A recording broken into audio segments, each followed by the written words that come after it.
ensemble pour 2 heures de direct, 2 heures d'échange, de partage, d'émotion. C'est vous qui chaque soir composez le menu de l'émission en fonction de votre humeur du moment et de ce qui se passe dans votre vie, bien sûr. La ligne est ouverte au 39 21.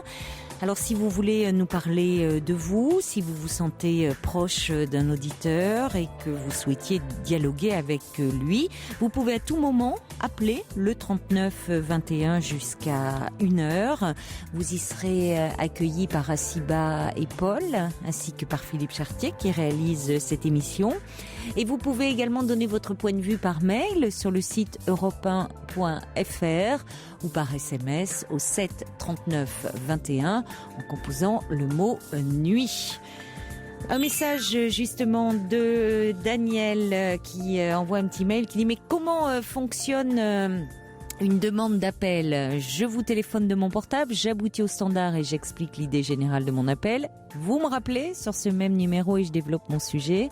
Bah oui, c'est ça, c'est la façon dont ça se passe. C'est-à-dire que vous faites le 39 21, 34 centimes d'euros la minute. Vous dites rapidement de quoi vous voulez parler. On prend votre numéro de téléphone et on vous rappelle, éventuellement en fonction de des possibilités que nous avons, parce que vous êtes nombreux à nous appeler chaque soir. Et donc, quand vous passez à l'antenne, évidemment, c'est nous qui prenons en charge la communication. On va accueillir maintenant Daniel. Bonsoir. Oui, bonsoir Caroline. Bonsoir Daniel. Oui, je vous appelais au sujet des péripéties qu'on rencontre sur Internet pour rencontrer éventuellement un compagnon. Oui. Vous êtes inscrite il y a combien de temps ? Écoutez, je suis inscrite depuis, ça fait 1 an quand même sur plusieurs supports. D'accord. Mais d'ailleurs sur les supports seniors, il y en a pas des trop, enfin de quantité. Hein. Oui. Ah bon, c'est... Non. Et puis, moi, les gens de mon âge, moi j'ai 65 ans, les gens de mon âge, j'ai remarqué que sur les fiches, ils veulent des personnes de 45 ans, donc ça me... Ah oui, d'accord. Ça m'arrange pas tellement. Écoutez, après tout, pourquoi pas. Il faut être un peu audacieux, on peut toujours rêver, mais 45 ans, ça fait quand même une sacrée différence. Non, mais c'est vrai, je regarde les gens de 65 ans, les fiches, je regarde ce qu'ils demandent, et souvent, ces messieurs au-delà de 55 ans, on est rayé de la carte. Hein. Donc, voilà. Donc, j'ai aucun retour de... Oui, donc déjà, si vous mettez votre âge réel, vous n'avez pas de retour. J'ai marqué 63 au lieu de 65. Hein. Oui, 2 ans, c'est pas énorme, mais même à 63, vous n'avez pas de retour d'homme de votre âge. Non, parce que les gens de cet âge-là vont pas sur les profils de leur âge, quoi. Oui, d'accord. Ils descendent, carrément, ils font un grand plongeon. Oui. Par contre, moi, j'ai envoyé des photos, sur un site où, peut-être elles sont très bien, ces photos, je sais pas pourquoi. Mais par contre, moi, j'ai des tas de gens, alors ça m'arrange pas du tout, mais j'ai des tas de gens d'une 50aine d'années, 50, 51, jusqu'à 55 ans, qui viennent sur mon profil. Alors, vous voyez, il y a un transfert de choses comme ça. Donc, c'est un peu perturbant, toutes ces choses-là, parce que moi, ma première réaction, quand j'ai quelqu'un de 55 ans, je leur dis, écoutez, vous êtes trop jeune pour moi, parce que voilà. Donc, vraiment, d'emblée, pourquoi oui, parce que je trouve que ça fait beaucoup d'écart, quoi. Là, oui, mais alors c'est intéressant parce que, Récemment, j'ai fait, parce que je ferme la porte à personne, parce que étant donné qu'il y a peu de candidats. Oui. C'est ça, que je vois tout ce qui peut se voir. Oui. Mais j'ai vu quelqu'un, il n'y avait pas de photo de sa part, et puis, cette personne, elle est 55 ans. Oui. Moi, j'ai marqué 63. Oui. Bon. Donc, il me dit, ça fait que 8 ans. 8 ans, mais enfin, c'est pas... Oui, vous, ça faisait 10. Oui. Et puis, toutes les vacances, c'était un message matin, un message soir, etc. Vous savez, on attise, etc. Je répondais, mais très, très vaguement. Et puis, après, ça a été plus... Parce que, vous savez, c'est un peu la romance quand même sur Internet. Oui. Donc, c'était un petit peu plus fort, etc. Et puis, imaginez-vous que, pas dimanche là, l'autre dimanche d'avant, on s'était pas donné rendez-vous, on s'est retrouvés dans un thé dansant face à face. Ah, c'est drôle ça. Oui. Vraiment, c'était le hasard qui vous faisait vous rencontrer là. Oui. Alors, et justement, en rentrant le soir, je lis un message qu'il m'avait envoyé parce que on avait correspondu le matin. Je dis bon, je suis pressée, je vais sur Paris. Et lui m'avait dit moi aussi je vais sur Paris. Peut-être qu'on se croisera. Qui sait? Bon, je lis ce message-là le soir et dans l'après-midi, on s'est rencontrés sans savoir et tout. C'est quand même curieux. Hein, parce qu'il y a quand même des millions de gens sur Internet. Oui, c'est un... Des millions de gens à Paris. On peut y voir un signe. Tiens, vous deviez vous rencontrer, face à face. Bon. Oui. Et puis, à la suite de ça, il n'y avait pas trop de... Pas trop d'atomes crochus quand vous vous êtes vus? Si, justement. Un petit flirt, etc., quoi. Et puis, après, on est parti sans rien dire, etc. Puis après, on a repris encore la conversation sur Internet le soir jusqu'à 11h, minuit, machin et tout. Oui. Et puis, on devait se voir, j'ai un rendez-vous sur Paris fin septembre. Donc, je dis, écoutez, on se verra. À ce moment-là, on prendra un pot.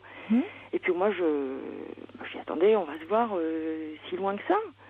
Alors, j'ai fait un peu de forcing et on s'est vu dimanche dernier, là. Oui. Donc, on a passé l'après-midi dans un jardin, très bien, etc. Et puis, je sais pas, depuis ces rencontres, maintenant, il n'y a plus de messages, il n'y a plus rien, il n'y a plus... Bon. Alors, voilà.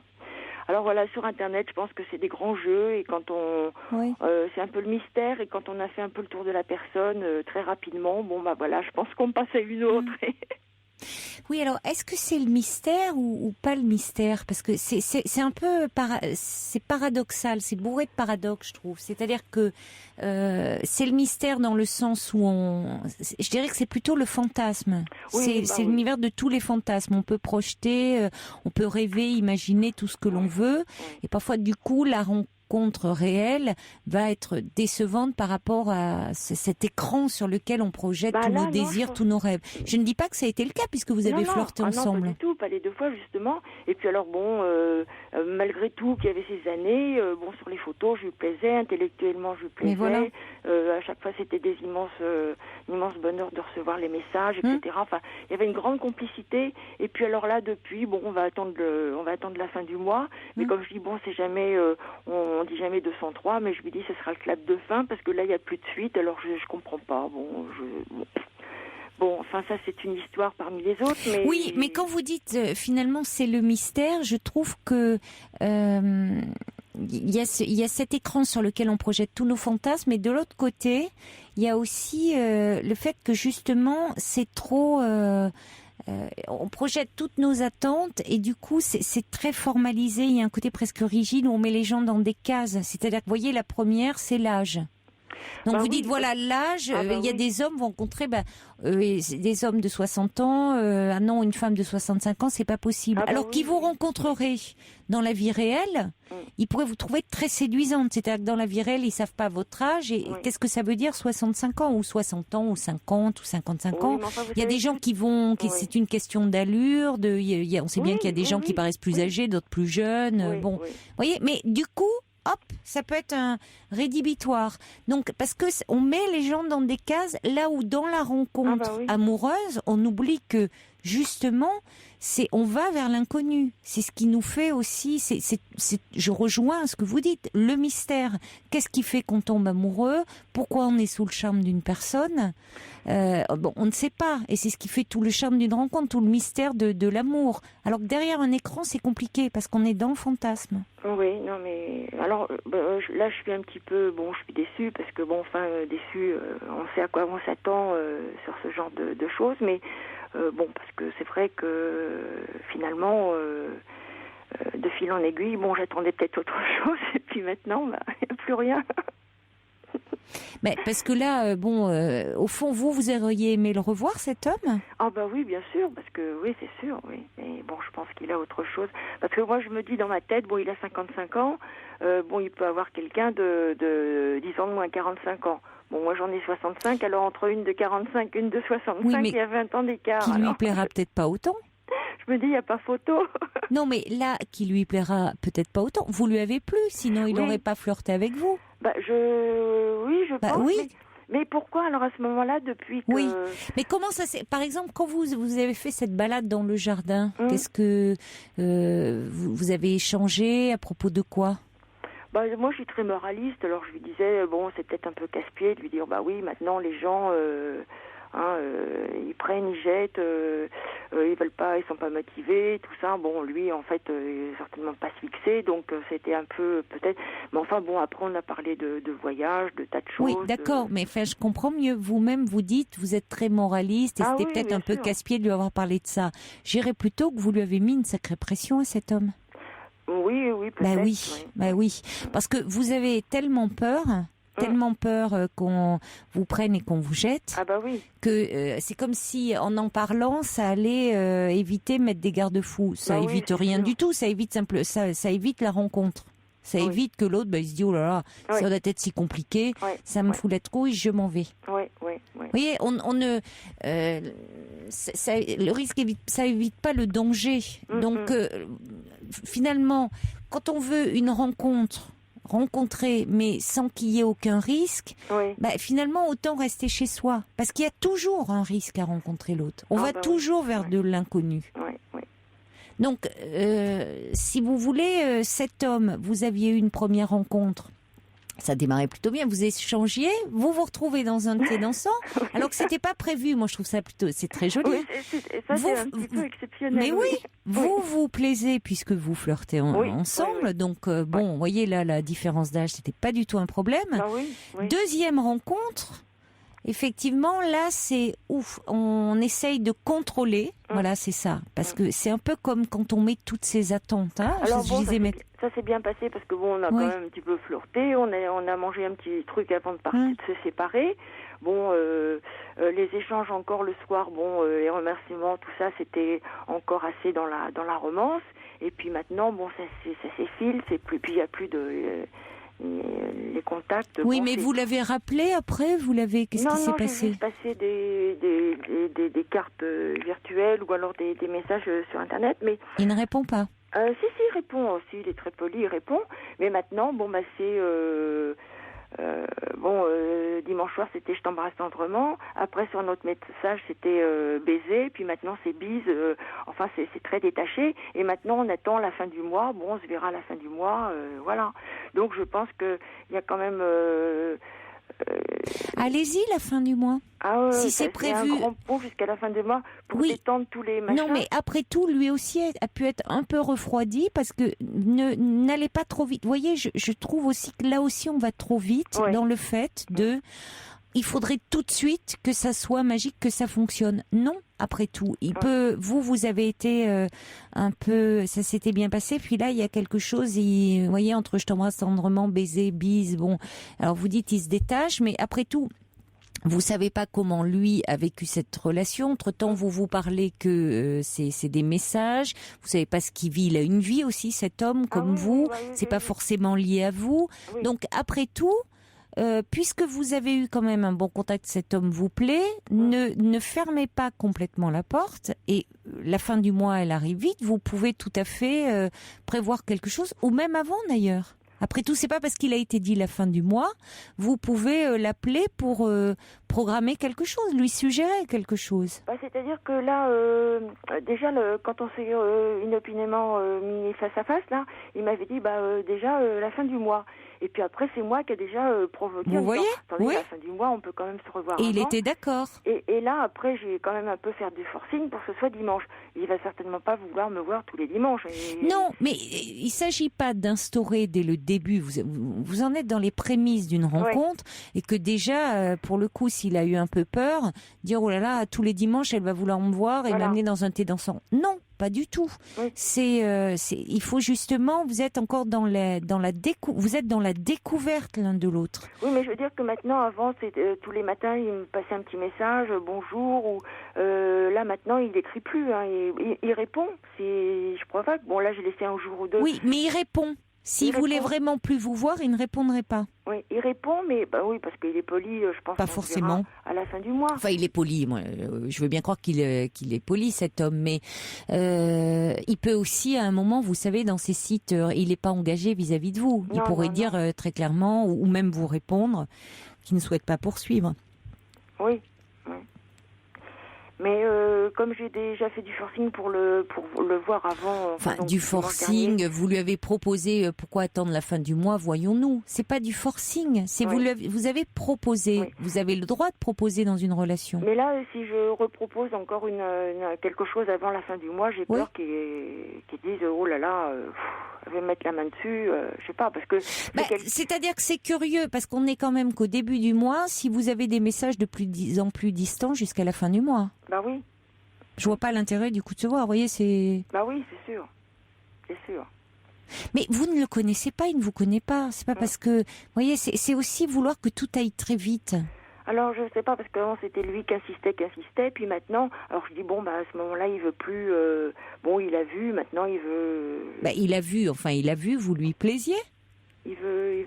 C'est vous qui êtes en train de vous diminuer en disant parce qu'il a 55 ans, il peut aller avec une femme de 40. Mais qu'est-ce que ça veut dire ça?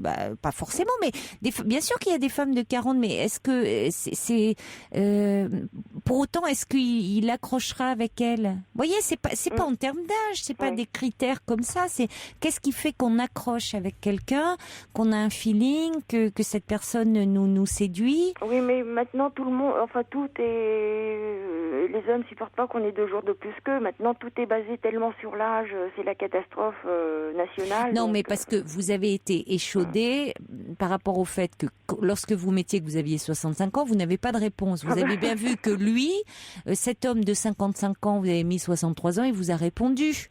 Donc, bon, c'est maintenant, ça devient à vous dire, c'est vous qui vous fermez les portes en disant je ne vais pas trouver. Et même au départ, vous ne vouliez pas le contacter parce que vous pensiez, vous vouliez pas lui répondre parce que vous pensiez qu'il était trop jeune. Vous aussi, vous vous fixez par rapport à l'âge. Parce qu'après tout, franchement, quand bien même vous êtes avec un homme de 55 ans, qu'est-ce que c'est 10 ans d'écart? Mais qu'est-ce que c'est? Qu'est-ce qui vous fait peur?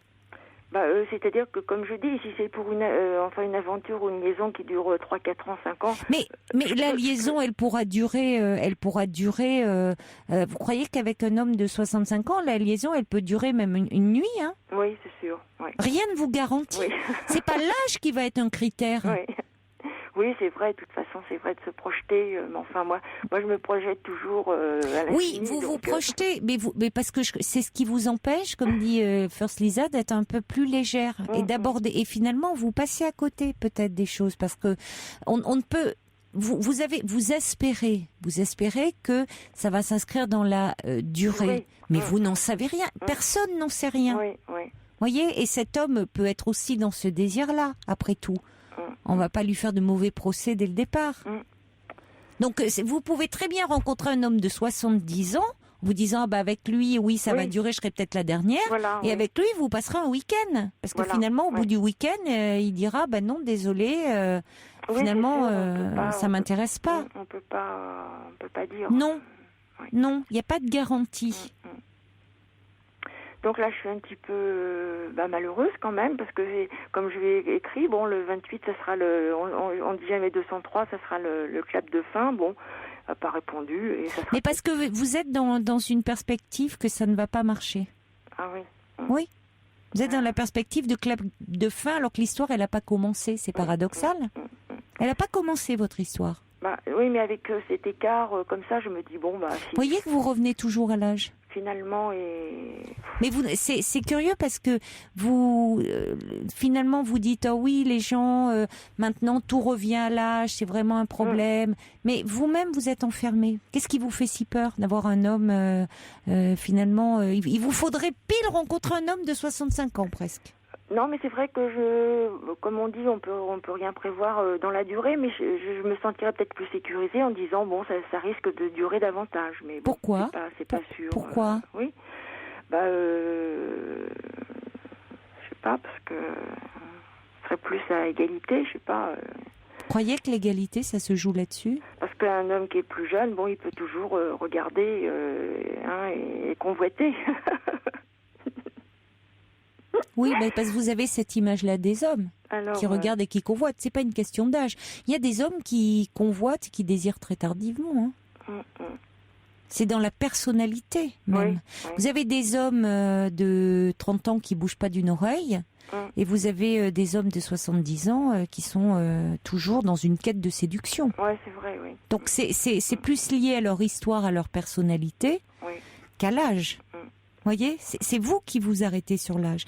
Peut-être parce que vous avez peur de perdre de votre pouvoir de séduction. C'est de vous dont vous parlez plutôt que de l'homme. Oui, c'est un peu tout mélangé. Oui, vous avez peur de l'avenir, du fait de vieillir, de la solitude. Oui, mais justement, profitez-en de ce temps. Parce que finalement, vous semblez prête à dire ah oui, si ça dure 3-4 ans et puis qu'après ça s'arrête. Vous vous rendez pas compte que c'est merveilleux de vivre une très belle histoire d'amour, même si elle dure 3-4 ans. Bien sûr que dans ces cas-là, on aimerait qu'elle dure plus. Mais après tout, c'est déjà ça, de prix. Avec la société actuelle, oui, c'est vrai qu'il ne faut pas demander l'impossible, c'est sûr. Ça ne veut pas dire qu'il ne faut pas demander l'impossible et qu'il faut rabattre ses prétentions. Mais je veux dire, il faut être un peu parfois dans le carpe diem, dans le côté...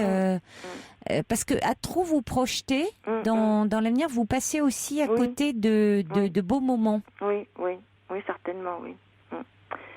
Mais maintenant, je vous dis, il se contente, si je provoque, j'envoie une carte, un mot, il répond, mais il faut que je provoque pour avoir des réponses. Bon, mais alors, écoutez, peut-être que par rapport à cet homme, après tout, vous pouvez très bien ne pas donner suite et ne plus provoquer, comme vous dites. Et vous verrez bien si lui se manifeste. Oui.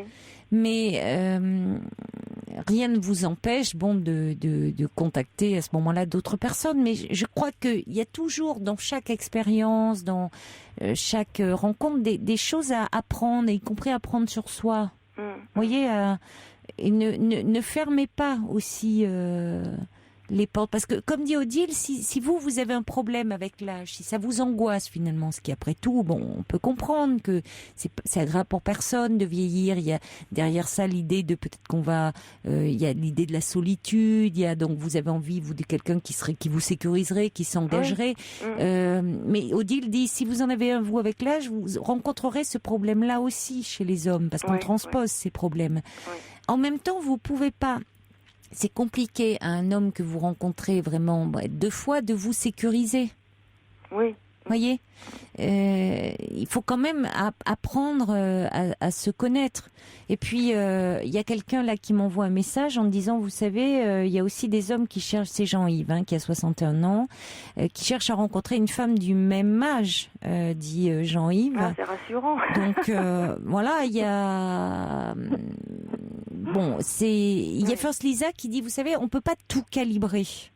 Et Yves aussi dit, il ne faut pas tout programmer parce qu'il n'y a vraiment pas de mode d'emploi. Oui, c'est vrai. Il y a Plume Bleue qui dit, nous avons 16 ans d'écart et une relation de 10 ans. Ah, c'est merveilleux. Donc, profitez de la vie. Oui. Et puis il y a Chaudron de la Barque qui envoie un petit mail pour parler justement des rencontres sur Internet, qui dit, l'anonymat et le virtuel désinhibe. Le net est un écran ouvert sur la boîte de nos fantasmes, un grand marché virtuel où chacun pioche, clique, efface et zappe à une vitesse folle. De rares rencontres nées sur la toile aboutissent dans le monde réel. Préférez les rencontres dans la vraie vie. Usez et abusez d'été dansant et autres rencontres sans écran interposé.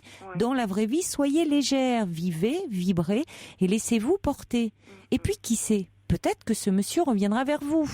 Ne vous remettez pas tant en question et créez les instants savoureux que vous avez envie de déguster. C'est très joliment écrit en tout cas. Merci à Chaudron de la Barque. On accueille Catherine qui est avec nous, elle au 39-21. Bonsoir Catherine. Bonsoir. Bonsoir. Oui, j'entendais donc cette dame parler de ses contacts sur Mythique et je l'entends très très souvent. Les gens disent on rencontre personne, les hommes ne pensent qu'à une aventure. Alors déjà, je dois avoir sensiblement le même âge que cette dame. Je trouve dommage qu'elle change son âge parce que en face, on va être alerté par une photo. Et ensuite, on risque d'être déçu. Elle le change de 2 ans. Elle le change de 2 ans. Daniel a 65, elle dit 63. Ça ne change pas grand-chose et je trouve que c'est dommage qu'elle le fasse. La deuxième chose qui me frappe, alors moi-même, je me suis fait un peu piéger au début parce que c'est très euphorisant sur la ligne. On se dit des choses drôles et puis des choses coquines et puis des choses affectueuses. C'est très euphorisant. On a l'impression de trouver l'homme de sa vie, enfin, etc. Donc il faut faire très attention à ça. Et l'expérience, j'y suis depuis un moment. J'ai eu quelques rencontres. Mais c'est pas pour autant que je recommence pas inlassablement, je dirais. Parce que dans la vraie vie, qu'est-ce qui se passe? Ça va pas très vite. On va danser un slow, et puis on va se donner rendez-vous, puis on va aller dîner, et puis les gens voudraient maintenant que ça aboutisse au bout de 2 rencontres. Je crois qu'il faut une certaine patience, comme dans la vraie vie. Moi, j'essaie toujours de transposer un peu dans la vraie vie. Et la dernière chose qui me frappe, surtout dans les personnes de notre âge, c'est qu'il faudrait quelqu'un tout de suite. Non, quand on était jeune, on a pu flirter ou même aller un peu plus loin, puis finalement ça n'allait pas, on renonçait. Alors quand l'homme renonce en face, ça nous choque, oui, il est venu que pour une nuit, et si c'est nous qui rompons, on n'a pas la même idée. Vous voyez ce que je veux dire? Dans la vraie vie, ça ne va pas au bout systématiquement. Il peut y avoir 2 rencontres, et puis finalement non, c'est pas ça. Enfin, pourquoi cette urgence? Pourquoi dire qu'il n'y a que de mauvaises rencontres sur Mythique? Ça se passe comme dans la vie. C'est vrai, vous avez raison de faire cette comparaison avec la vie, parce que c'est pas derrière les écrans, on parle de monde virtuel, mais en même temps ce sont des personnes réelles qui s'expriment derrière l'écran, et c'est comme dans la vie, après tout dans la vie, dans une soirée, parfois, quelles que soient les circonstances de la rencontre, il y a des personnes qui échangent, qui se plaisent, qui flirtent, et parfois ça ne va pas plus loin, et on va pas dire tout ça c'est du flonflon, ça peut même aller plus loin, ou ça peut aller plus loin, et ça peut aller plus loin, et vous avez raison. Oui, vous avez raison de dire que ça peut aller plus loin et après on peut être déçu aussi de dire que ça n'a duré qu'une nuit ou 2 ou bon. Oui, et quand ça vient de l'autre côté, on dit finalement il y a que des hommes qui veulent coucher, c'est tout. Non, on peut avoir nous-mêmes la même déception et décider de ne pas aller plus loin. Bien sûr. Oui. Parce qu'on peut se plaire intellectuellement, avoir physiquement. Absolument. Et puis, quand on se retrouve dans une intimité amoureuse, une intimité physique, là... Et Dieu sait que c'est important aussi. Et c'est terriblement important. Et les corps ne s'accordent pas. Oui. C'est possible aussi. Ou même d'autres choses au quotidien. Il y a d'autres... Oui. Il y a certainement ce côté-là, mais il y en a plein d'autres. Enfin, je veux dire. Important. Et c'est vrai... Alors, je répète, ce côté euphorisant qui fausse le jeu au départ, il faut y faire très attention, parce qu'on a vraiment l'impression qu'on est tombé sur l'homme de sa vie, enfin, etc. Puis ensuite, la chute est plus dure. Oui, c'est important. On l'a pas souvent mentionné, ça, Catherine, ce côté euphorisant, vous dites, où tout semble très, très facile, tout va très vite, finalement, avec quelqu'un, où on peut passer d'une discussion coquine à quelque chose de plus profond. Enfin, tout d'un coup, on se sent très fort. Alors, il y a déjà ça, il faut toujours garder un peu les pieds sur terre, et d'autre part, toujours ramener à la vraie vie en disant, mais ça irait pas plus vite dans la vraie vie. Je comprends. Il y a des baisses, des hausses.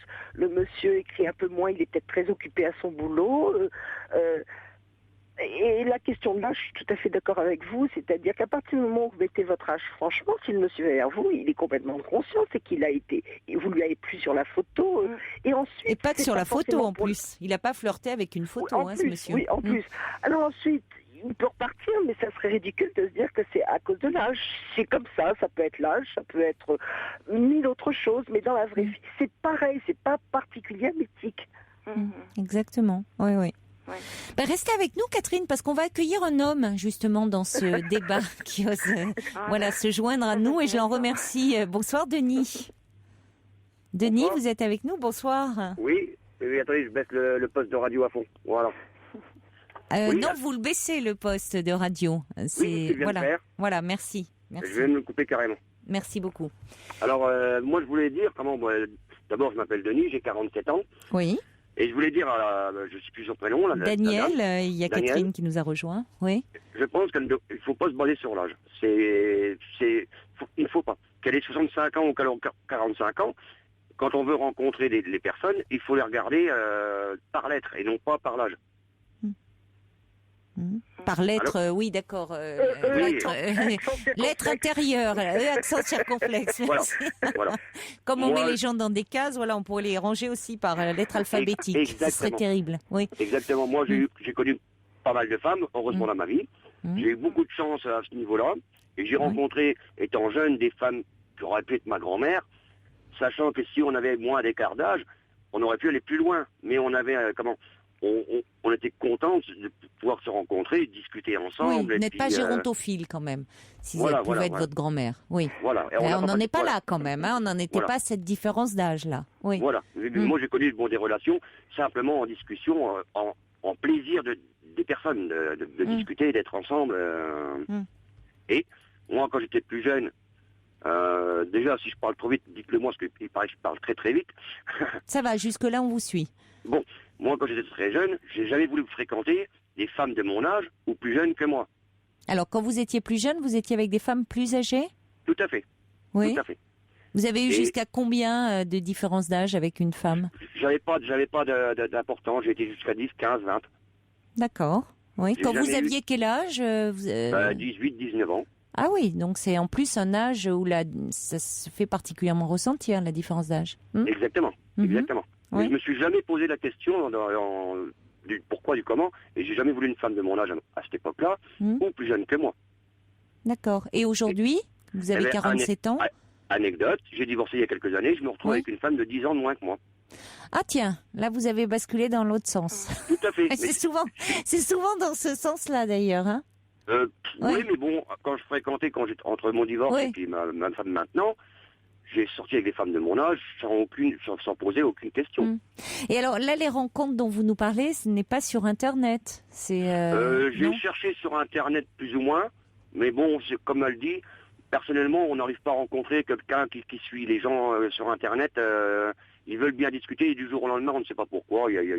Oui, parfois, voilà, vous avez été exposé à ces déconvenus aussi, sans vraiment savoir le pourquoi du comment. Tout à fait, tout à fait. Et je pense que le plus simple, c'est de laisser faire les choses.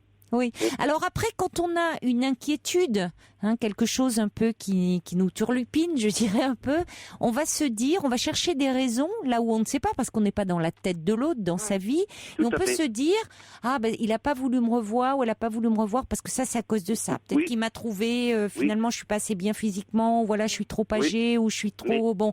Et on va chercher quelque chose, essayer à comprendre, parce qu'on n'aime pas rester sans réponse à nos interrogations. Et donc, si on manque de confiance en soi, si on est inquiet par rapport à l'avenir, on va ramener à soi. Là où finalement, on oublie que l'autre, il a aussi une problématique, il a aussi une vie, il a aussi des angoisses. Et qu'il a peut-être la même appréhension. Exactement. Et donc, je pense que Daniel, si je peux me permettre de dire Daniel... Mais elle vous écoute, hein.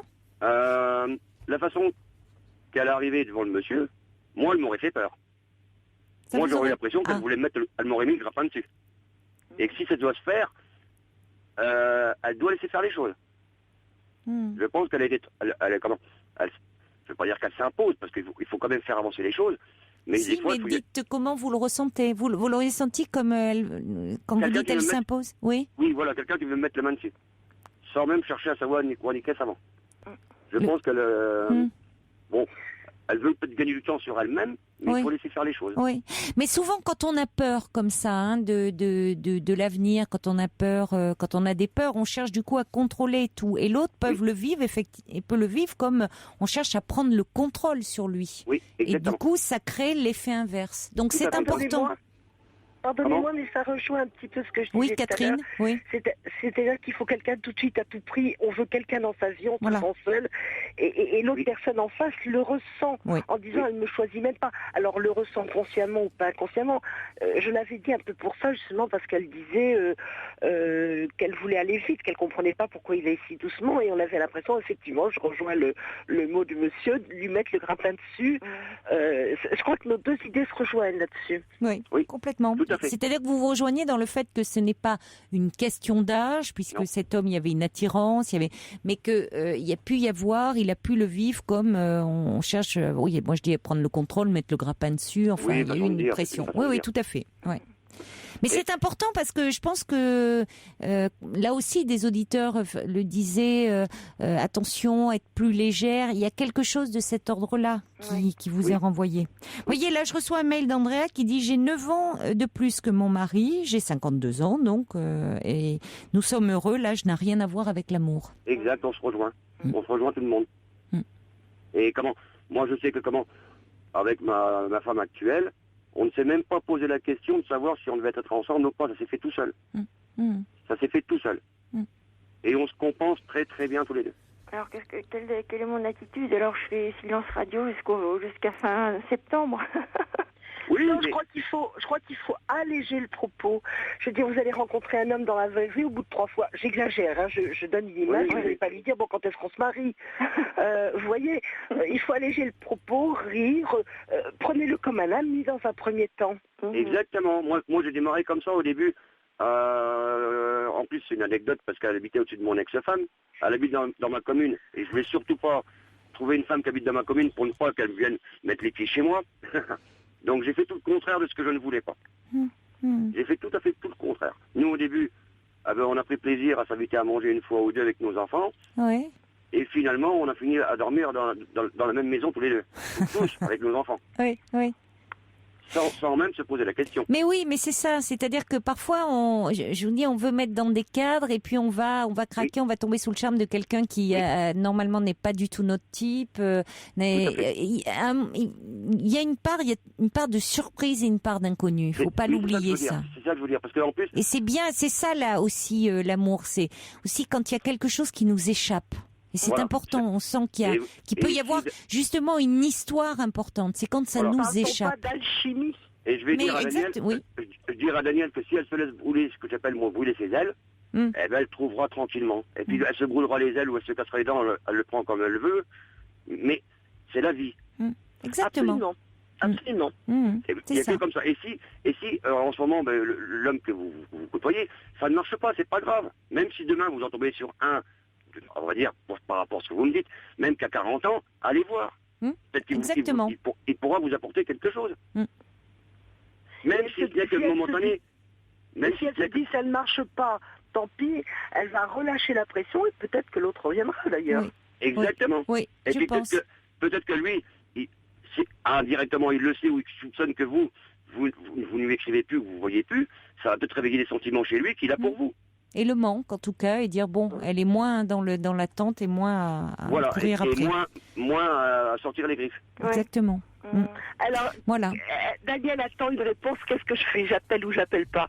Je pense qu'elle laisse passer un petit peu de temps et elle peut appeler avec le rire en disant, bon, alors qu'est-ce qu'on fait maintenant? Mais pas mettre une pression, comment tu m'as pas appelé, je comprends pas. Voilà. Moi, ce que je ferais à votre place, vous avez utilisé Internet. Une fois de temps en temps, mais pas trop souvent. Vous mettez un petit message simplement d'amitié, bonjour, comment tu vas, je ne sais pas moi. Mais si vous l'appelez tout le temps et que vous lui indirectement imposez à se voir plus rapidement, vous allez vous casser les dents. Exactement, parce que qu'il n'y ait pas de ressentiment, ou ce qui peut passer à travers un message. En gros, tu m'as pas appelé, il ne vous doit rien. Et en plus, moi, avec mon cas à moi, j'ai toujours évité les femmes possessives, jalouses. Je suis avec une femme qui est extrêmement jalouse. Mais je lui demande qu'elle se modère. Bon, et puis Daniel, bonne nouvelle, me dit Assiba dans le casque, si jamais cet homme ne se remanifeste pas, si fin septembre vous ne vous voyez pas ou avant, eh bien, nous avons 2 contacts masculins pour vous. Donc en antenne, ils vous ont entendu, ils savent votre âge, là vous ne pouvez pas tricher, ils savent bien que vous avez 65 ans. Il y a Osiris d'ailleurs qui a envoyé un message qui dit patience, avec une jolie voix comme la vôtre. Vraiment. Alors pareil 40. Comment? Je dis avec la voix, alors à 40. Non, mais c'est vrai, il y a beaucoup de choses. Donc, moi, femme, je dis la même chose. Voilà. Quand elle a dit son âge, j'étais étonnée. C'est vrai. Vous avez une très jolie voix. Bon, il y a des hommes qui vous ont écouté, qui savent votre âge, et qui se manifestent au standard pour vous. Donc, ne raccrochez pas. Assiba va vous donner leur numéro de téléphone. D'accord. Voilà. Et en plus, l'anecdote, c'est que physiquement, on est plus jeune que vous. Bon, d'accord, alors. Allez, merci beaucoup de votre appel, Daniel, et merci à vous, Catherine et Denis, de votre aide. Merci. Au revoir. Et puis merci Caroline, alors. Merci beaucoup. Toutes vos confidences à Caroline Dublanche au 39 21. 34 centimes la minute.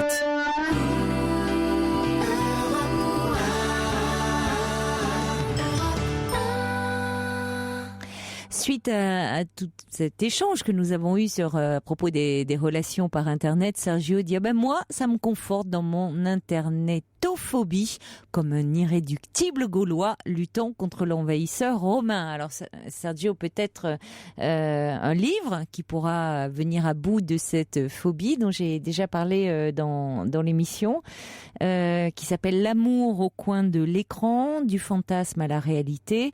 C'est de Pascal Couder et Catherine Siguré, et c'est paru aux éditions Albin Michel de cette année. L'amour au coin de l'écran, du fantasme à la réalité, et justement c'est d'étudier un peu tout ce qui se joue à propos des relations amoureuses sur Internet.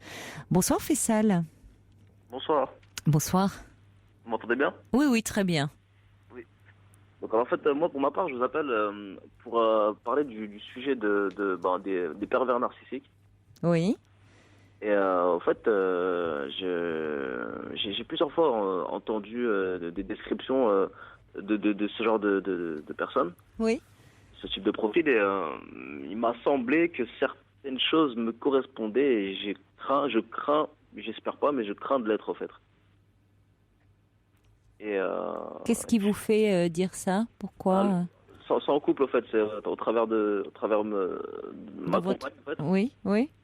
Elle vous renvoie, elle vous dit que vous êtes un pervers narcissique ? Non, une fois c'était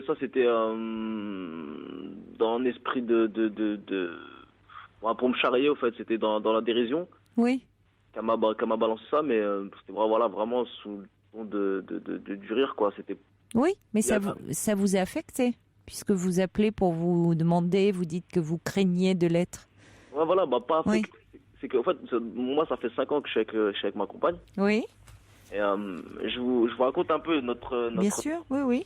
Parce que ça va vous permettre de cibler un peu notre profil.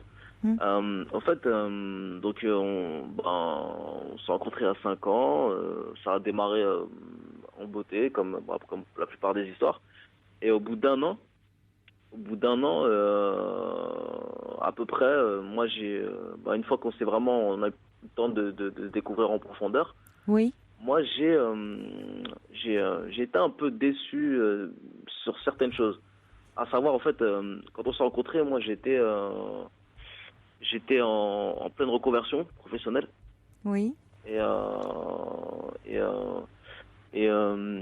j'avais pris je crois 2 ans sabbatique, on va dire.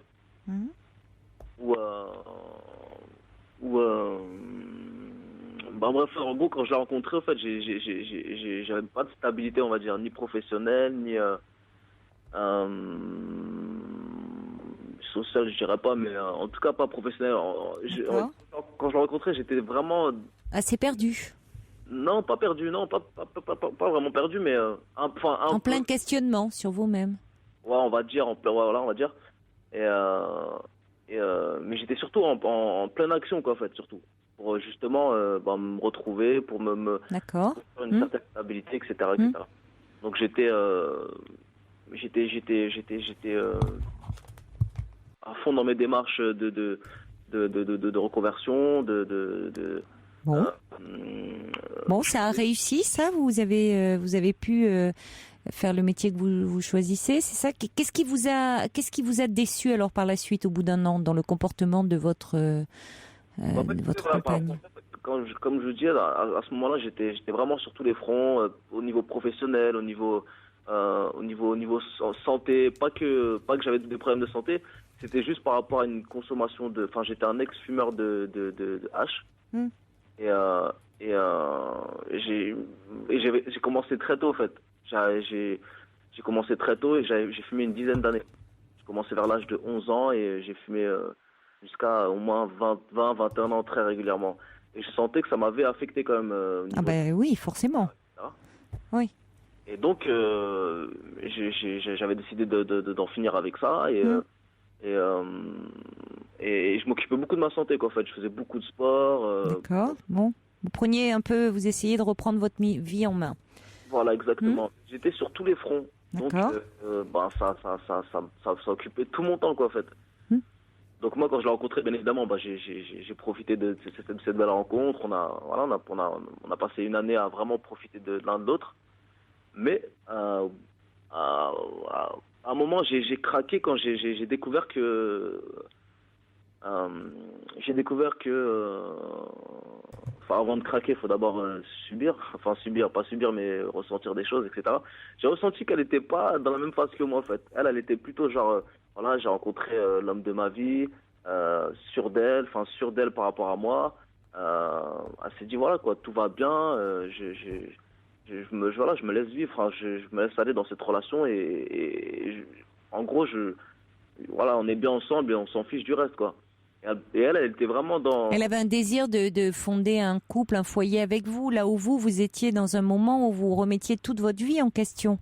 Donc elle est arrivée à ce moment-là dans votre vie où, comme vous dites, vous étiez sur tous les fronts, ce qui est compliqué parce que quand on est sur tous les fronts, il y en a un qui est un peu sacrifié. Alors, peut-être qu'elle vous a aidé à faire face à la reconversion professionnelle et autres, mais qu'à côté de ça, vous ne saviez pas si c'était la femme de votre vie.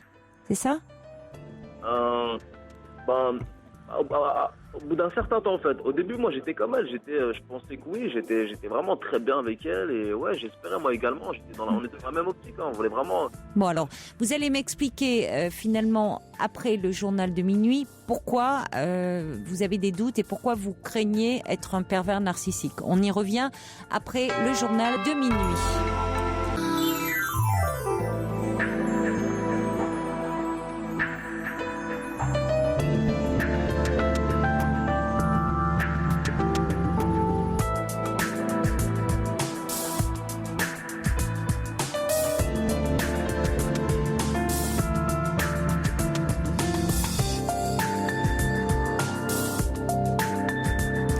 Bienvenue à vous si vous nous rejoignez sur Europe 1. Cette émission est la vôtre. Vous pouvez y aborder tous les sujets qui vous tiennent à cœur et également réagir aux différents témoignages en appelant le 39 21 jusqu'à 1h. Vous pouvez également nous faire parvenir vos mails sur le site europe1.fr ou vos SMS au 7 39 21 en les commençant par le mot nuit. À propos des rencontres amoureuses par Internet, thème dont a parlé Danielle, la première auditrice, et qui s'interrogeait au sujet de l'âge, puisque Danielle a 65 ans, elle dit que les hommes de cet âge-là cherchent plutôt des femmes plus jeunes. Elle a été contactée par un homme qui avait 55 ans, mais elle se disait être avec un homme plus jeune, peut-être que là ça peut poser problème.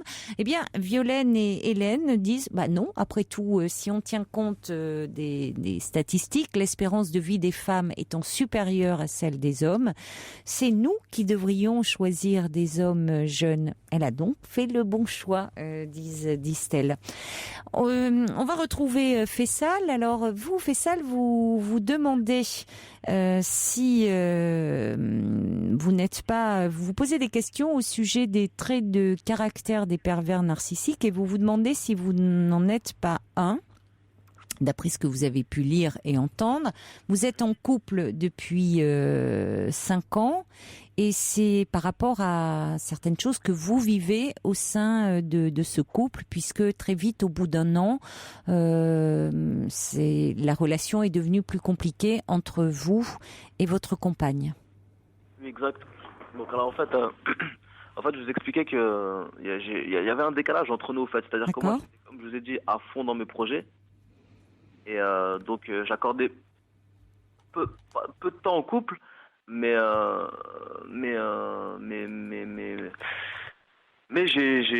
on était bien, quoi.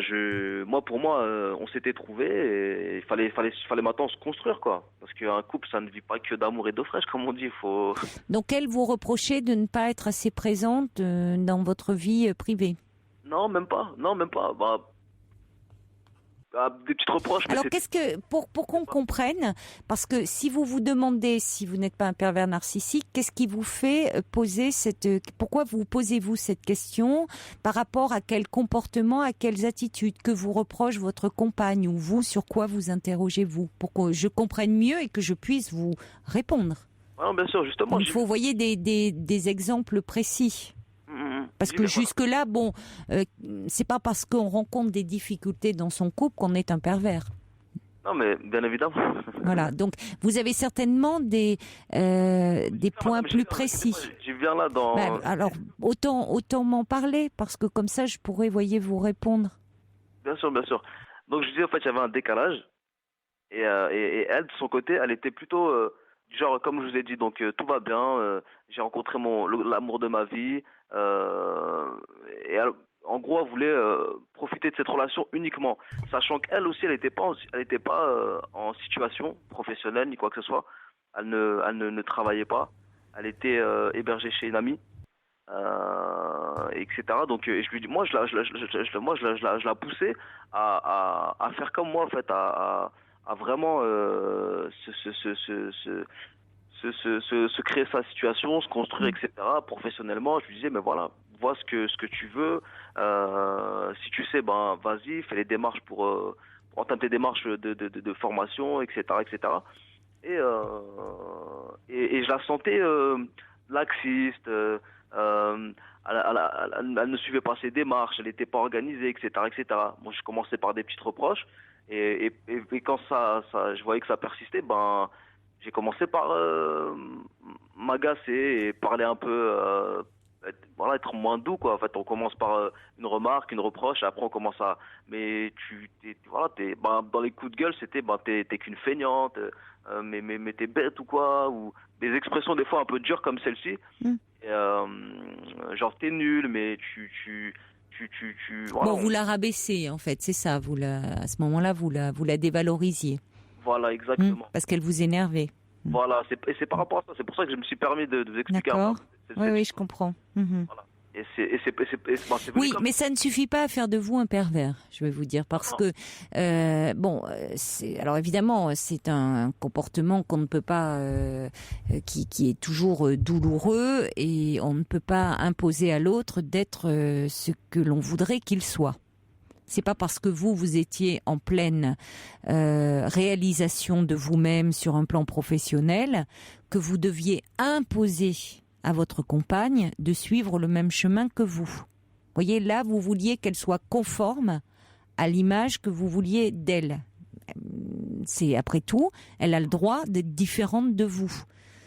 C'est important en amour de respecter la différence de l'autre. Si on veut le façonner à son image, est-ce que c'est de l'amour ?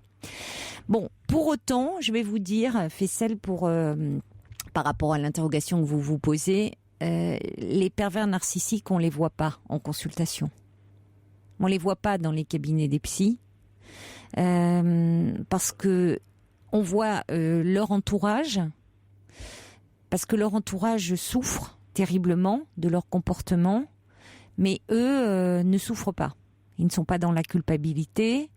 Ils ne disent pas comme vous, je crains de l'être. Donc, ils ne manifestent pas d'inquiétude. En général, quand on dit qu'on croit être... C'est comme un paranoïaque. Enfin, quelqu'un qui dirait, je pense que je suis paranoïaque. C'est certain qu'il ne l'est pas. Parce que les paranoïaques ne se posent pas la question. Les véritables paranoïaques. Je ne dis pas le côté parano qui est passé dans le langage courant. Donc, si vous voulez, il y a beaucoup de traits de personnalité dans le pervers narcissique, et en particulier souvent une absence d'empathie, une espèce de froideur émotionnelle. En vous posez des questions, il y a quand même une certaine culpabilité, même si effectivement, à un moment vous avez dénigré votre compagne, mais chez le pervers narcissique, c'est plus sombre parce qu'il y a un double jeu, c'est-à-dire que il va se montrer charmant, très séducteur, brillant, voire même altruiste en public, et en privé, il va être très tyrannique, très sombre et très destructeur. Il est obsédé par l'image qu'il donne à l'extérieur, si vous voulez. Mais justement, c'est pour ça que ça m'a interpellé. Moi, j'ai l'impression de rentrer dans ce profil. D'accord. Parce que elle m'en a fait part. Bon, elle a tourné ça à la dérision parce que, à mon avis, je pense que c'est pas dramatique, c'est pas comment ça la blesse pas tant que ça. Ou peut-être que c'est minime. Si elle le tourne en dérision, c'est que, vous voyez, c'est bon. Déjà. Il y a une expression qui dit que même quand on dit les choses en riant, en vrai, on n'en rit pas totalement. Quoi. Il y a toujours une part. C'est vrai, il y a une part de vérité. C'est une façon de dire les choses. Mais si vous voulez, le véritable pervers narcissique, il est dans une incapacité à se remettre en cause et encore plus à demander pardon, ou alors par stratégie. Donc vous, après tout, si vous êtes dans cette relation avec votre compagne où vous en êtes, vous vous rendez compte que peut-être la relation est oppressante et vous faites plus de mal que de bien, ça peut vouloir dire à ce moment-là, songez soit à vous séparer, soit en tout cas vous remettre en question par rapport à votre comportement, voir si vous éprouvez toujours des sentiments pour elle et peut-être vous faire aider par un thérapeute. Mais maintenant, le problème par rapport à ça, c'est qu'elle, elle reconnaît à 200% que les reproches que je lui fais sont fondés. Le seul truc, c'est qu'elle a dit que je manque de diplomatie. Bon, ça c'est évident, je le reconnais. Mais que je la brusque, au fait. Et que, alors que moi, je pense pas la brusquer, je pense que... Oui, enfin, alors là, c'est peut-être, il y a quelque chose à voir comme ça, parce que si vous lui dites qu'elle est feignante, et que maintenant elle vous dit que c'est fondé, c'est que elle a peut-être pas une très bonne image d'elle-même et que vous appuyez là où ça fait mal. Alors après, on peut être dans un rapport un peu sadomasochiste de couple, il y a beaucoup de couples qui sont dans ces rapports-là, sans pour autant que l'un est un fonctionnement pervers. Mais parfois, on se fait du mal, et ça peut être un lien, et on n'arrive pas à se passer l'un de l'autre pour autant, mais parce qu'on est dans un rapport sadomasochiste. Donc, vous arrivez quand même à vous parler, mais à parler de ce qui vous fait souffrir. Donc, je pense que si vous n'envisagez pas de vous séparer, il serait bien d'aller en parler à un tiers, à un thérapeute de couple, qui vous aidera à y voir plus clair sur votre fonctionnement réciproque et sur votre relation. Puisque si vous m'appelez, c'est que vous vous interrogez par vous-même, mais aussi sur le comportement que vous avez dans cette relation. Donc un tiers pourra vous aider, si vous le souhaitez. Ouais, éventuellement, oui, ça reste une option. Mais, et par ailleurs, je pense au fait que... ça m'échappait, j'avais un truc concret en tête. C'est que... écoutez, je pense qu'il faut voir avec... parlez-en, mais vraiment, moi, dans ce que vous me dites, il n'y a rien qui m'évoque le côté pervers, narcissique. Je vous dis, c'est rare... quand on est réellement dans cette situation-là, on est d'un tel égocentrisme que l'autre, finalement... ne compte pas et qu'on ne se remet pas en question. Donc, je crois que c'est plus, vous vous interrogez sur cette relation et sur le fait que vous vous faites du mal. Ça la blesse, ça vous blesse aussi de vous dire qu'elle vous renvoie cette image-là de vous-même, de quelqu'un qui a un comportement destructeur. Bon. Donc là, ça peut valoir vraiment la peine d'aller en parler. Le véritable pervers, il s'en fiche quand on lui dit. C'est pas son problème, si vous voulez. Lui, son truc, c'est de vampiriser vraiment l'énergie de l'autre. Quand on dit se faire bouffer, vous voyez, il y a des gens qui disent « il me bouffe mon énergie ». C'est ça. Il y a vraiment des gens, c'est ça. C'est vraiment un peu des vampires sur le plan. Ils prennent l'énergie de l'autre. Voilà.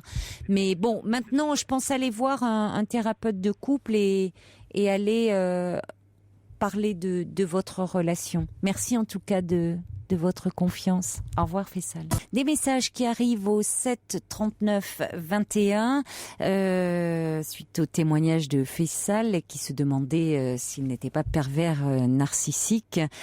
Cathy dit écoutez, votre compagne n'a pas peur de vous, elle vous envoie balader, c'est aussi un signe finalement que visiblement vous n'êtes pas pervers.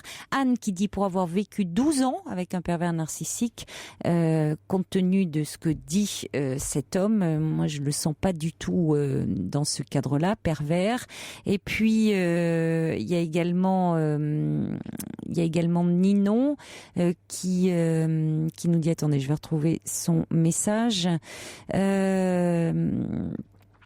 Alors attendez, d'abord First Lisa, vous ne devez pas l'être car les vrais pervers narcissiques ne le reconnaissent jamais. Et puis, quelqu'un me dit, je pense que mon ex-petit ami est un pervers narcissique, est une perverse narcissique. Comment se manifeste-t-il chez une fille ? Ce sont les mêmes symptômes, hommes et femmes. Et ajoute, comment la soigner ? Je disais qu'on les voit pas en consultation, puisque souvent ils n'ont pas accès à la culpabilité, donc c'est pas vous qui pouvez la soigner. Cette personne qui travaille de nuit dans une imprimerie, donc bon courage à vous. Alors Ninon qui dit si vous vous posez la question, c'est déjà un signe que vous ne l'êtes pas. On va accueillir maintenant Daniel. Bonsoir.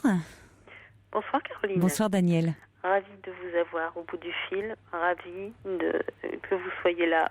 Et toutes mes félicitations pour votre façon de toujours mettre le doigt sur un petit truc auquel on n'avait pas pensé. Merci beaucoup.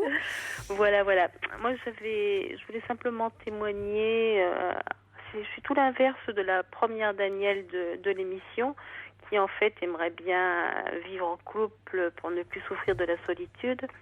Et moi, je sors de 12 années de relations de couple chaotiques. Mmh. Et là, il y a un mois, j'ai pris la décision d'arrêter cette relation. Et là, finalement, en écoutant le dernier témoignage, je me demande d'ailleurs si mon ami n'était pas un peu pervers narcissique aussi. Et donc, je sors de cette relation compliquée qui ne m'a pas rendue heureuse. Et là, je me sens soulagée.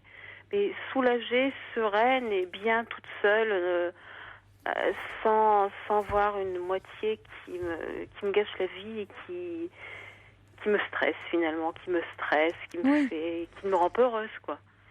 Et nous n'habitons pas ensemble. Nous avions testé la vie commune. Déjà là, je m'étais sauvée. C'était une relation très très chaotique.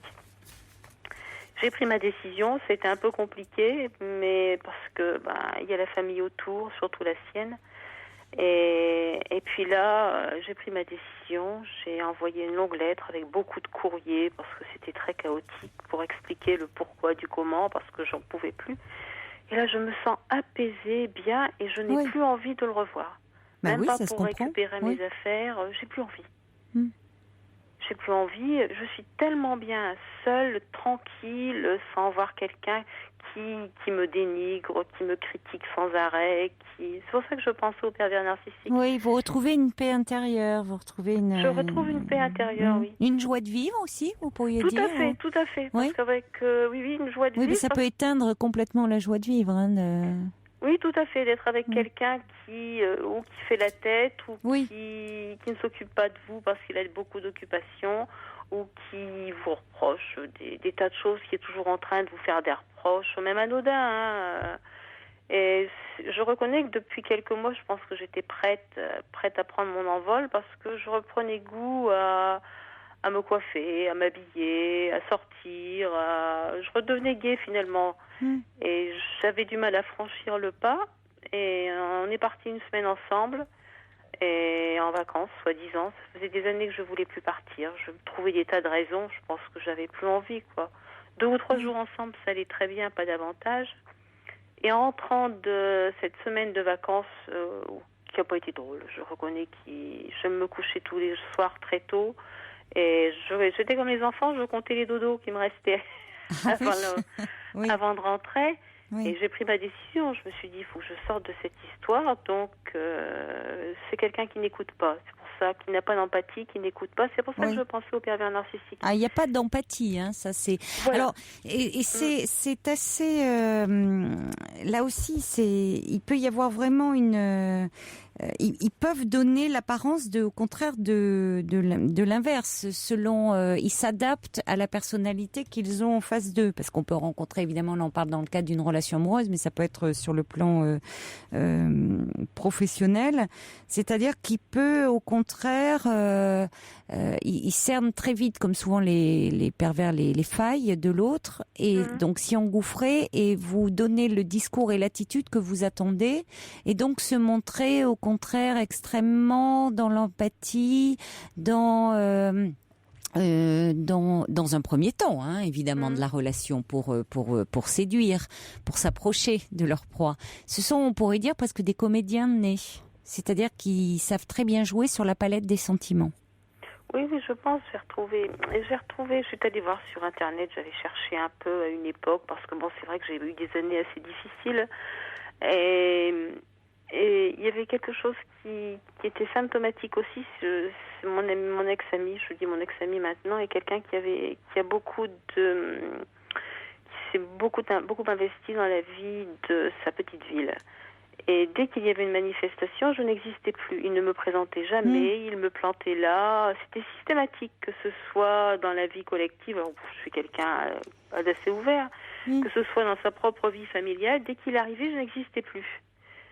Et j'avais vu sur Internet que c'était un des premiers signes, justement, de cette façon de faire des pervers narcissiques. Bon, je m'y suis faite. Hein. Au début, on a mal, on est transparent. On essaie de montrer, de dire que ça nous fait souffrir. Et là, il ne s'excuse jamais.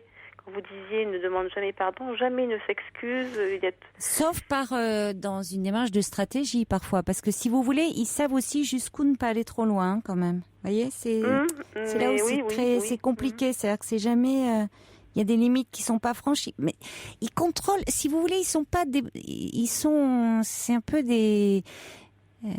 ils ne ressentent pas les émotions. Il n'y a pas d'empathie. Donc, ils sont pas débordés. Ils sont pas la proie de leur pulsion. Tout est très calculé. Ils sont extrêmement calculateurs. Donc, si vous voulez, c'est pas quelqu'un qui va être soupolé, qui va s'énerver, qui va... non, ça reste contrôlé. Ils ne perdent jamais pied, donc ils savent jusqu'où ne pas aller trop loin non plus. Mais en revanche, ce qu'ils ne supportent pas souvent, c'est le bien-être de leur partenaire. Et même en allant plus loin, ils peuvent éprouver un soulagement morbide quand ce dernier ou cette dernière est au plus bas. Mais bon, c'est une question que je me suis posée. Hein. Donc, j'avais vu la conclusion, fuyez, c'est ce que je fais. Ah, mais c'est ce qu'il faut faire. C'est-à-dire, face à un pervers narcissique, malheureusement, c'était Paul-Claude Racamier, qui est psychanalyste, qui disait qu'il n'y a rien à attendre de la fréquentation d'un pervers narcissique, qu'on peut seulement espérer s'en sortir indemne. Donc, à partir de là, si vous voulez, il faut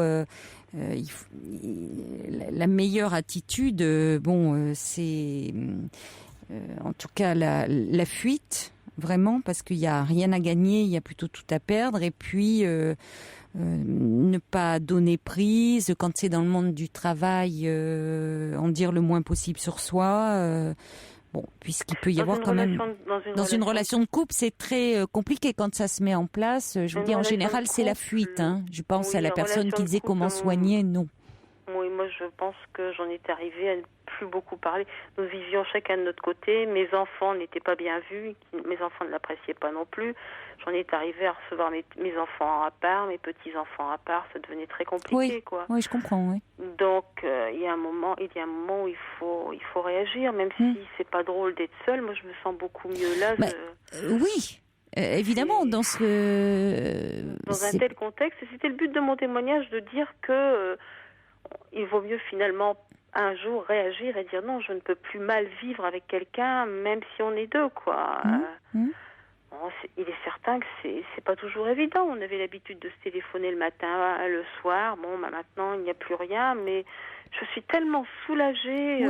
Ça c'est un signe. Et je reprends goût à la vie. Je n'ai absolument pas l'intention de rechercher un compagnon. Peut-être un jour ça me reviendra, mais là j'ai envie de me faire belle, de prendre soin de moi, je renais à la vie, quoi.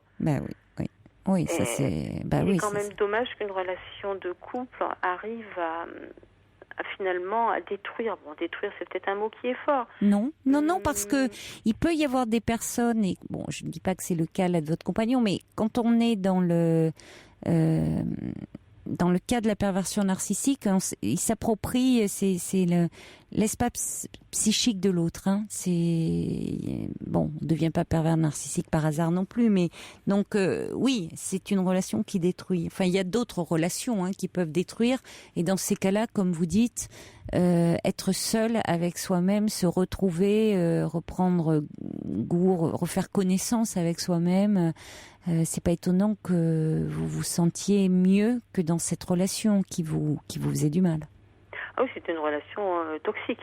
Je pense que c'était une relation toxique. Mais de toute façon, vous en ressentez tous les effets. Donc, du bien-être. Du bien-être. Donc, c'était la bonne décision. Je pense, oui. Et c'est ce qui, finalement, qui m'interpellait aussi, parce que je suis quelqu'un qui supporte longtemps. Oui. Et là, avec mon ami, j'ai pris la décision. Et puis, je peux faire ça aussi avec ma famille proche. Il y a des choses qui ne me plaisent pas. Il y a un moment où je dis les choses, et puis un moment où je peux plus, et je tourne le dos, et c'est fini. Oui, vous avez bien maturé cette décision, et donc maintenant, vous êtes pleinement en accord avec vous-même. Tout à fait. Oui. Tout à fait. Oui. J'avais hésité. C'est vrai que c'est un peu dommage pour sa famille que j'appréciais. C'est un deuil à faire.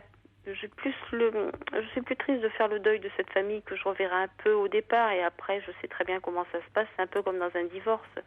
Au fil du temps, on ne voit plus les gens, tout va se couper, quoi. Et j'assume, c'est triste, mais... Oui, vous allez vers autre chose. Je pense. Vous reprenez le cours de votre vie à vous. Je suis une Danielle de cette génération. Je suis un peu plus jeune que la Danielle du début. J'ai 58 ans, mais je suis prête même à rester seule jusqu'à la fin de ma vie, mais dans la sérénité. Oui, mais vous n'êtes pas prête à être une Tati Danielle. Voilà, vous pouvez rester seule, mais dans la sérénité. Non, mon compagnon m'a déjà, dernièrement en vacances, m'a dit que je devenais Tati Danielle. Alors, il était temps de le quitter. Pour ne pas être dans l'amertume. C'est ce que je pensais. Il était temps. Merci pour ce beau témoignage, parce que c'est important. Ça montre qu'une séparation peut aussi être très constructive. Ce qui peut être considéré sur le plan social comme un échec peut être extrêmement positif et structurant sur un plan personnel. C'est important, on ne le dit pas assez, ça. C'est ce que je voulais. Oui. Mais merci beaucoup de ce témoignage. Merci beaucoup. Au revoir, Daniel. Au revoir.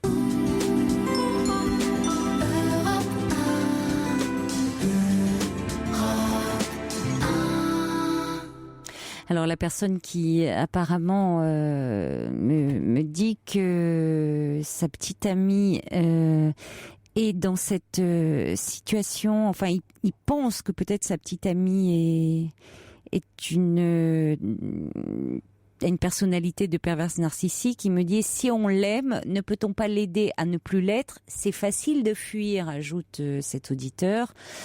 Non, c'est pas facile de fuir. À un moment, c'est soit on veut, après, on peut être à l'origine de son propre malheur. On peut le vouloir aussi, désirer sa perte après tout. Mais face à quelqu'un qui est dans la perspective de nous détruire, il y a quand même des réflexes de survie normalement. Voilà.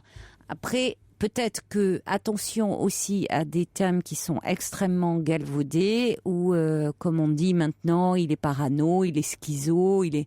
Bon, il faut savoir à quelle réalité clinique cela correspond, puisque même en ce qui concerne la perversion narcissique, c'est pas... vous voyez, on en parle beaucoup, mais cliniquement, ça n'a pas été... c'est assez récent. Ça ne veut pas dire que ce fonctionnement psychique est récent, mais ce n'était pas décrit dans la clinique. Voilà. On va accueillir, je crois que c'est Chantal qui est avec nous. Bonsoir Chantal. Oui, bonsoir Caroline. Bonsoir. Bonsoir, je vous remercie de m'accueillir dans votre émission. Mais je vous en prie. C'est la première fois que j'appelle, et moi, en fait, mon sujet ce soir, c'était, en fait, peut-on vivre avec un mytho ?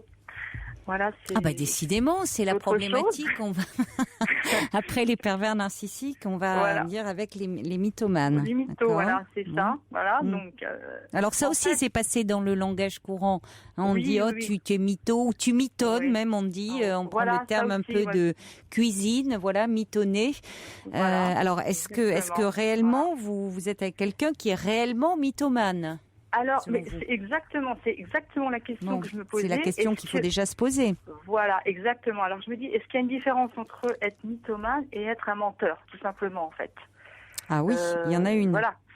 Parce que je pense qu'il y a un niveau de pathologie. J'ai vu ça sur Internet. Être un mytho, c'est quand même être vraiment malade, en fait. C'est quelqu'un qui invente vraiment des histoires qui n'ont aucun rapport avec ce qu'il vit et ce qu'il est, en fait. Mais moi, dans mon cas, en fait, moi, je suis avec quelqu'un. Alors, je vais vous répondre quand même sur cette question parce que c'est c'est une question essentielle. Oui. Le menteur, si vous voulez, c'est parfaitement qu'il ment.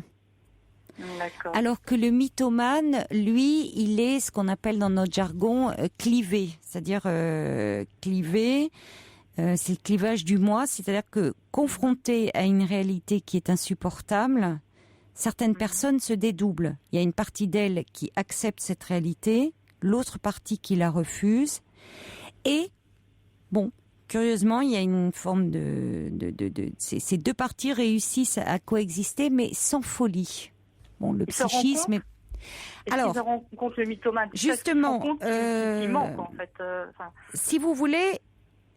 il est comme coupé en deux. Il y a une partie de lui qui sait que ce qu'il dit n'est pas vrai, mais l'autre partie qui a besoin d'y croire et qui y croit. C'est pour ça qu'ils peuvent être extrêmement convaincants. Le menteur, lui, il n'a pas un besoin vital de mentir. Il ment parce que soit ça peut l'amuser, soit parce que ça peut l'arranger. Bon. Le mythomane, lui, mentir, c'est vraiment une nécessité. Il est essentiel pour lui d'inventer une autre réalité. C'est toujours lié à son histoire. Il ne délire pas. Quelqu'un qui délire, c'est quelqu'un qui a vécu des choses tellement lourdes dans son histoire qu'il peut plus les dire, qu'il peut plus dire je, il peut plus parler de lui à la première personne. Alors, il va s'exprimer de façon codée. Il peut se prendre pour le Christ, il peut se prendre pour Napoléon. Le mythomane, lui, il est toujours dans la réalité. Il ne va pas délirer, il se prend pas pour quelqu'un d'autre. Il va enjoliver la réalité. D'accord. Par rapport à ce qui peut l'arranger, dans ce qu'il va faire, ce qu'il va. Ouais, d'accord. C'est par rapport. C'est pour l'arranger, quoi, tout simplement, en fait. Il a besoin de rendre cette réalité beaucoup plus belle. Parce qu'il y a quelque chose dans son histoire, si vous voulez, certainement on peut penser que les personnes mythomanes ont eu à vivre dans leur enfance des choses très difficiles, trop difficiles. Ça ne veut pas dire que parce qu'on a vécu des choses trop difficiles dans son enfance, on va devenir mythomane. Mais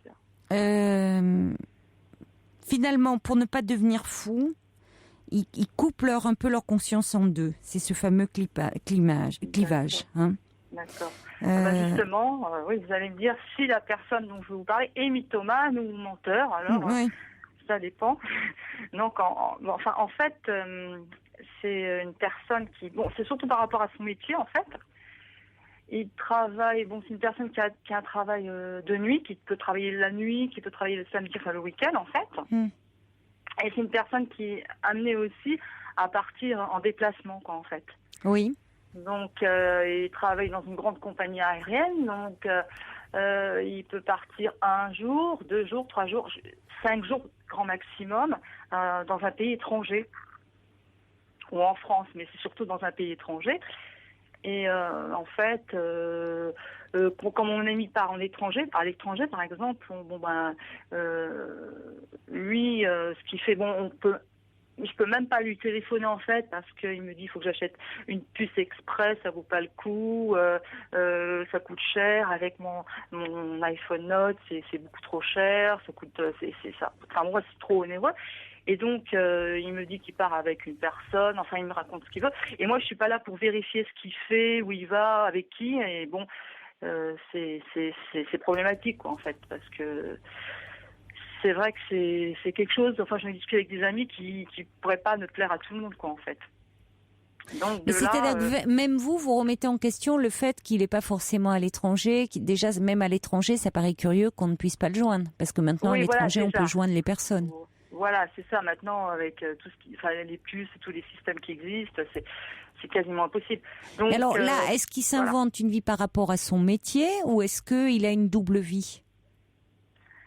Je sais pas, parce que c'est vrai qu'une fois qu'il est parti, savoir qu'est-ce qu'il fait réellement, parce que il travaille pas tout le temps pendant 5-6 heures, quoi. Il va travailler pendant 3-4 heures, et puis après le reste du temps, il sort, il va le soir, il reste pas coincé dans son hôtel, il sort avec ses copains, ses amis, et après qu'est-ce qui se passe, j'en sais rien, quoi. C'est ça en fait. Donc une fois comme ça, il m'a dit oui, donc en fait je vais partir une semaine, c'est nouveau, je vais partir une semaine à l'étranger. Et c'est une mission, et là je suis obligée d'accepter, c'est nouveau, ça va être un peu long, mais je suis obligée d'accepter, alors qu'il n'est pas obligé d'accepter de toute façon. Et ah bon, j'ai dit d'accord, et en fin de compte, je trouvais ça bizarre. Et je lui téléphonais, il me disait oui, je m'ennuie, c'est vraiment pénible. Là j'ai un carreau-carré, il faut que je m'en occupe. Enfin bon, bref. Et en fin de compte, je trouvais ça très très bizarre. Et quand il est revenu, j'ai fouillé un petit peu partout et je me suis aperçue qu'en fin de compte, il était parti en Thaïlande avec ses potes parce qu'il fait de la boxe thaï, vous voyez, par exemple de la boxe thaïlandaise. Et comme il sait que ça me plaît pas du tout, je suis absolument contre, donc il a pas voulu me le dire, il me l'a caché en fait. Oui, mais ça c'est pas de la mythomanie. Il vous a menti parce que ça l'arrangeait, parce qu'il savait que s'il vous le disait, ça vous déplairait, ça vous mettrait en colère, et peut-être que au final c'est votre relation qui s'en trouverait pénalisée. Là on n'est pas dans un cas de mythomanie. Il s'invente pas une vie, je sais pas, où il a ouvert un superbe, que c'est le roi du nabab en Thaïlande. Il a ouvert un super complexe hôtelier ou je ne sais quoi. Il voulait partir avec ses amis pour un match de boxe en Thaïlande. Vous, ça vous aurait déplu. Il vous raconte un crack. Mais ça, il ment là. On n'est pas dans la mythomanie. Il ment parce que ça l'arrange. Voilà, c'était plutôt. Et semble-t-il, il y a des moments où, parce que ça l'arrange, il vous dit non, tu peux pas me joindre, je suis à l'étranger. Mais c'est pas de la mythomanie. Il vous raconte pas un roman là. Il vous dit simplement. Tu peux pas me joindre. Alors, il ment parce que ça l'arrange en disant, tu comprends, mon téléphone, il y a des puces, on peut pas. Enfin bon, là, il n'y a pas besoin de lui dire, dis donc, Coco, maintenant, même sans être une grande technicienne, arrête de jouer du pipeau. On peut joindre maintenant même à l'étranger. Ou alors, je sais pas où est-ce qu'il va. Il y a des endroits où vraiment, peut-être pas de réseau, s'il fait de la plongée sous-marine, je sais pas où, mais il y a un moment, il sort, vous voyez. C'est rare les lieux où on ne peut pas se joindre, surtout avec Internet. Bien sûr, c'est évident, mais de nos jours, c'est impossible, quoi, en fait. Mais le fait, c'est-à-dire qu'il sait très bien déjà, quand il part en mission, déjà, ça me plaît pas. Et en plus, dans un pays comme la Thaïlande, on ne s'est pas réputé pour un pays... oui, mais là, il partait pas en mission, il partait avec ses amis.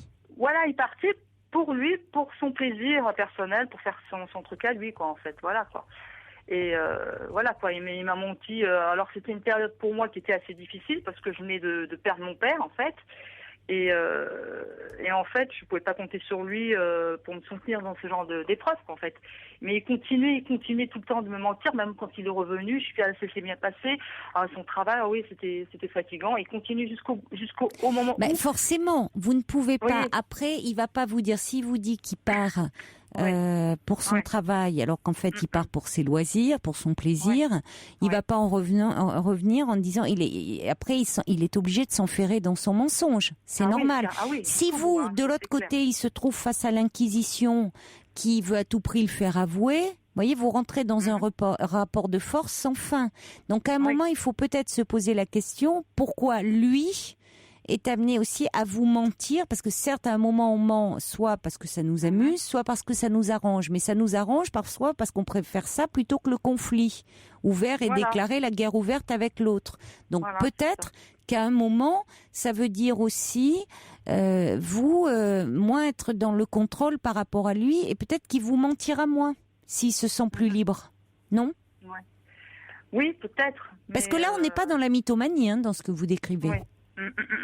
Mais en fait, c'est que même jusqu'au bout, jusqu'à temps on lui présentait son passeport, comme il avait mis le tampon, le pays où il était parti, en fait, c'était, il continuait à mentir. Et, oui, mais c'est pas ce que je viens vous dire là. Vous me parlez du passeport et tout. Je vous dis qu'à un moment, voyez, on va pas être dans la vérification.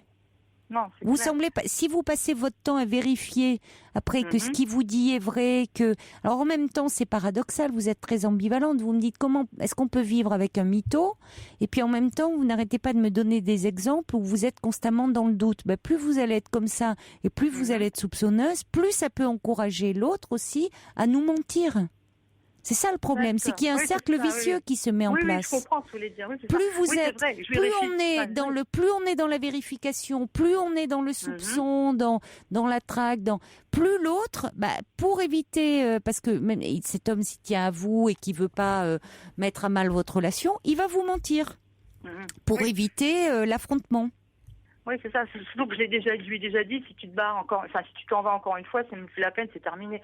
C'était clair et net, quoi. Donc, voilà, il est. Donc, il va vous mentir. Voilà. Parce qu'il n'a pas envie que vous partiez. Donc, pour éviter le clash, pour éviter de vous perdre, il vous ment. Donc, peut-être que là aussi, il y a à voir de votre côté de moins mettre la pression. Et peut-être que lui, du coup, sera moins là à vous mentir constamment. Vous voyez, s'il sent aussi une plus grande marge de liberté. Oui, mais le problème, c'est qu'il est tout le temps... oui, c'est ça. Mais il est tout le temps, mais vous avez instauré une relation dans ce type-là. Comme dit First Lisa, plus on bride l'autre, plus il ment aussi. Vous voyez ? Ouais.